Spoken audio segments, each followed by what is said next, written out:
यता एमसी जाने बाटो अनि यो नेपाल राष्ट्र ब्याङ्क यता एस्टोरिया अनि यो ब्याङ्क आयो यो नेपाल राष्ट्र ब्याङ्क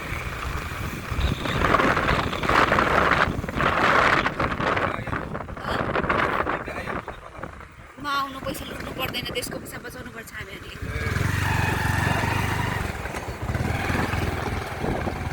हामी भनेका यो देशका कर्णधार कर्णधार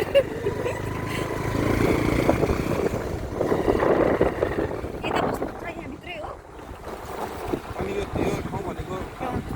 सबैभन्दा पुरानो ठाउँ हो लोकल कुकुरा पाउने लोकल कतै नपाइने यता पाउँछन् ए उहाँले चाहिँ मलाई सबै कुरा भन्नुहुँदैछ मलाई के थाहा छैन त नि यो एरियाको बारेमा जो हेराउँछ भन्छन् नि ए यतापट्टि हो ए मान्छे मलाई हेर्दैछ मैले भिडियो बनाएँ नि त ए यता यो दिदीको घर देखाएको हाम्रो दिदीको घर कति ठुलो छ देखो देखो गाइस कति ठुलो छ हाम्रो दिदीको घर अहिले हाम्रो दिदीको कोठाको बुक्स चाहिँ देखाउँछु के भन्नुभयो किन हामी चाहिँ सिडी उठ्दैछु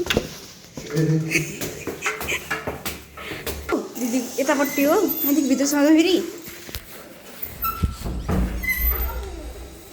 हामी पुग्यौँ के भने